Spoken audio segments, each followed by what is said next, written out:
Olá, seja muito bem-vinda e muito bem-vindo aqui no Nada Trivial. Hoje é quinta-feira e o quadro Turma do Fundão apresenta conceitos de neurociência aplicada à educação, uma das áreas que eu realmente gosto muito de militar, porque a gente sabe, né? Fala-se muito sobre isso, mas não tem outra saída para a gente levar esse país para uma condição de desenvolvimento real se a gente não trabalhar firme na educação, né?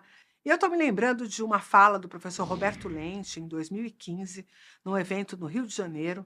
O professor Roberto Lente é um grande neurocientista e ele chegou a pilotar aí durante um tempo, eu nem sei como é que essa história está nesse exato momento, uma rede de pesquisadores em torno da educação, ciência para a educação. E ele propôs uma visão que eu considerei muito interessante, que ele disse o seguinte: nós, obviamente, temos um atraso no nosso processo de desenvolvimento como país, né? Nós somos um país em desenvolvimento. Ainda que seja um país em desenvolvimento que ora está a passos largos outras horas está andando de ré, né? É um país em desenvolvimento.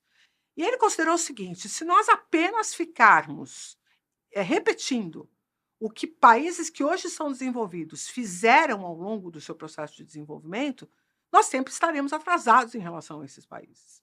Então, nós temos uma oportunidade de dar saltos qualitativos para que a gente possa, né, alcançá-los mais rapidamente e poder começar a fazer frente, porque o desafio que a gente tem agora com tecnologia, inteligência artificial, se a gente não levar o nosso povo para uma condição de se apropriar disso, a diferença, né, o gap, vai ficando cada vez mais robusto, porque agora o crescimento da tecnologia segue uma escala exponencial, né? Não é nem mais uma escala aritmética, né? Não é mais uma PA, é uma PG. E aí, como é que fica? Porque, de verdade, o gap vai ficando cada vez maior. E aí, lembrando dessa fala, eu resolvi falar com vocês sobre o que a neurociência acha do aprendizado baseado em projetos e exatamente projetos interdisciplinares, tá? Eu vou começar com o termo interdisciplinar, mas eu vou querer, na verdade, ao longo do vídeo, desenvolver o conceito para levar a gente para uma ideia do transdisciplinar, né? Transdisciplinar é um conceito que vem da complexidade do Edgar Morin e, na verdade, seria a gente se libertar dessas amarras que as disciplinas fazem com que a gente fique, né, que são as amarras dos conceitos e as amarras do desenvolvimento dessas disciplinas, para, sem a roupinha da disciplina, nós nos lançarmos livres delas para o conhecimento amplo, o conhecimento compartilhado entre os diferentes fontes de saber. Eu, particularmente, sei que isso não é uma ideia muito simples, porque é muito importante a gente considerar a estrutura de uma disciplina, né? Quando a gente pensa, por exemplo, lá no ensino fundamental, a estrutura da disciplina matemática, ela deve ser pensada, em particular, sobre estratégias de ensino de matemática, que serão diferentes de estratégias de ensino de ciências, que serão diferentes de estratégias de ensino de artes, né? Ou da história. Ainda que existam algumas coisas que são comuns a todas elas. E no exato momento em que eu me lanço a esse lugar em que as disciplinas estão mais soltas e, quem sabe, percam as suas características fundamentais, esse lugar pode ser um lugar perigoso porque eu posso não mais ter essa estrutura, né, construída, tecnicamente construída, para o ensino e para a avaliação daqueles conceitos específicos que estão contidos em cada disciplina. Mas será que essa sedução da disciplina e da forma como a disciplina se apresenta é suficientemente dinâmica para o aluno, o aprendente do século XXI? Será que o aprendente do século XXI não está mais acostumado a ver as coisas todas mais ou menos misturadas, tentando desvendar o que faz parte do que é e quais são os elementos? Será que ele não é mais investigativo nas suas interações? Justamente o contrário do que muita gente diz, né, que as crianças estão ficando preguiçosas. Será que na verdade, elas não estão tão curiosas e tão interessadas que elas não conseguem se envolver com esse formato fechado, esse formato hermético, que muitas vezes os conteúdos são apresentados nas escolas tradicionais?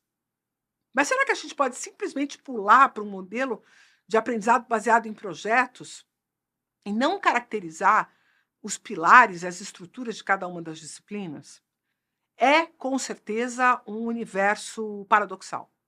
Porque se a gente for pensar na forma como esses diferentes conhecimentos se integram nos saberes humanos, e que isso poderia ser mais curioso, isso poderia ser mais motivador, isso poderia, inclusive, dar um tom mais aplicável de imediato, e que isso seduziria os nossos alunos, mais próximos do que aquilo que ele enfrenta na vida, vamos dizer assim. Por outro lado, não estruturar as disciplinas poderia produzir gaps, falhas no aprendizado que levariam a prejuízos importantes. Então, o paradoxo é claro, o paradoxo está aí posto, e o que se faz hoje é escolher modelos entre um lado e o outro, entre uma polaridade e outra, tentando modelar isso de forma a que o prejuízo de um não interfere no outro, e assim vai. Mas isso acontece quando profissionais realmente competentes e realmente preocupados com o desenvolvimento da educação se debruçam sobre esse paradoxo. Na maior parte do tempo, o que acontece é arremedos de solução para esse problema, onde nem as estruturas disciplinares são apresentadas de forma sistemática, com a profundidade necessária para que o indivíduo se beneficie do estudo, do ensino adequado daquela cadeira, daquela disciplina. Nem tampouco os projetos são desenhados de forma a fazer com que o indivíduo consiga avançar e fazer descobertas sozinho ou com o grupo de trabalho que ele está dividindo. Em geral, quando a gente estrutura um ensino tradicional, a gente vai apelar para aquele lugar das apostilas que estão todas grifadas com aquilo que vai cair na prova, que definitivamente não é aprendizado sustentável. Sustentável no sentido de que permaneça dentro da cabeça do aluno ao longo do tempo. E depois, quando vai trabalhar em projetos, o projeto é desenhado de tal forma que existe uma única resposta possível, e os alunos estarão certos ou errados a depender de quão próximos eles estarão dessa resposta que foi construída. E foi construída a partir do quê? A partir de uma congregação de professores envolvidos ali naquele projeto, e as assimetrias vão se desenhando justamente pelo empenho que cada um desses professores tem no projeto. Né? Então, projetos que o pessoal, sei lá, da matemática adorou, vão ter, obviamente, muito mais estruturas e muito mais recortes que favoreçam o aprendizado da matemática. E daí, se esse projeto foi feito junto com o pessoal da história, né, que é bem possível, e o pessoal da história não estava muito engajado, os elementos de história vão ser superficiais. Então, esses projetos eles vão se tornar, na verdade, projetos assimétricos, projetos que vão ter um peso muito maior em relação a uma disciplina ou um aprendizado de uma disciplina, quando a segunda vai ficar desprestigiada, ou a terceira, ou a quarta, de tal sorte que o aluno não vai entender o projeto como um projeto interdisciplinar. E quiçá, então, se a gente quisesse avançar para projetos transdisciplinares, onde essas esferas das disciplinas simplesmente se dissolvessem e cada um dos professores começasse a defender o conhecimento mais adequado e mais pertinente para o objetivo que está sendo intencionalizado, independentemente da sua disciplina de origem. Isso seria um sonho, mas dificílimo de construir, porque isso também implica em maior trabalho, em maior demanda, e nem sempre as instituições de ensino estão prontas para deixar períodos livres para que esses professores se debrucem sobre esses projetos. Então, isso vai transformando tudo isso num tipo de educação muito caro e muito heterogêneo. E aí, a escolha por materiais apostilados que busquem namorar um pouquinho com esses projetos integrados são uma alternativa para resolver esse paradoxo. Agora, de verdade, muitos desses materiais apostilados têm, quem sabe, o defeito que eu considero mais grave, que é já ter uma resposta esperada para aquele projeto.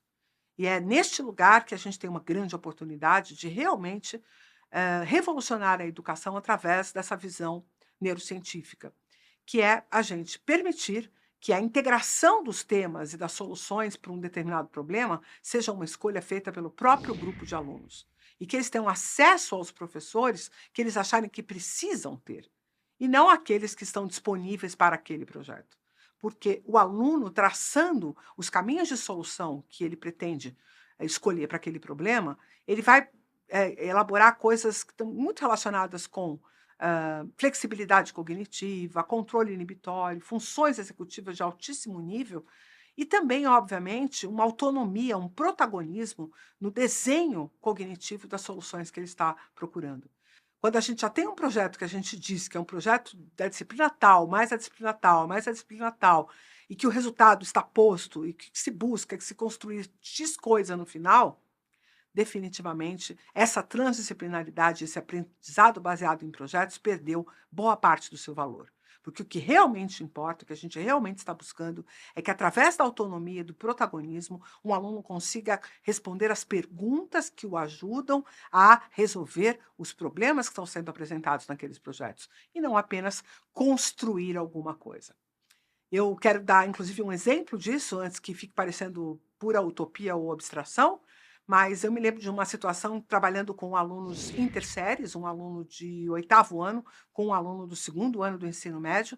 Eram 2 grupos, eles estavam trabalhando, né, alunos do oitavo ano com alunos do segundo do médio, e dada a natureza dos temas que eles estavam estudando, eles acabaram apresentando uma solução de robótica que imitava um ribossomo, né? Eles chamaram inclusive de robossomo, e olha que interessante, esse robossomo trabalhava de forma muito semelhante ao que um sintetizador de proteínas funciona em grandes laboratórios de química, mesmo que esses alunos nunca tivessem chegado nem perto dessa solução. Imagine a surpresa deles quando foi apresentado a eles que a solução que eles desenvolveram era, na verdade, um equipamento que era largamente utilizado em laboratórios. Imagina o estímulo, a motivação, a vontade de saber cada vez mais, a percepção de valor que viveu a partir desse projeto?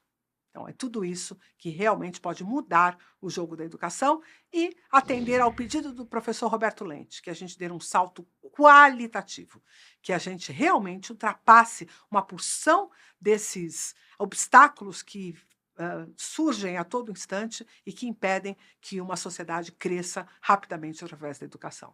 Espero que faça sentido para você que é professor e que tem a oportunidade de colocar isso em prática para que a gente rapidamente possa ver essa revolução acontecer na nossa educação.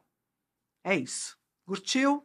Então, já deixa o like, deixa o seu comentário, manda para a galera aí da sua escola, para todo mundo entrar na mesma vibe de construir projetos incríveis, transdisciplinares, porque isso pode mudar o jogo. E se você achar que faz sentido, deixa um valeu aí para esse time do Nada Trivial, que entrega com certeza muito conteúdo todos os dias para você por aqui. E eu te espero no próximo.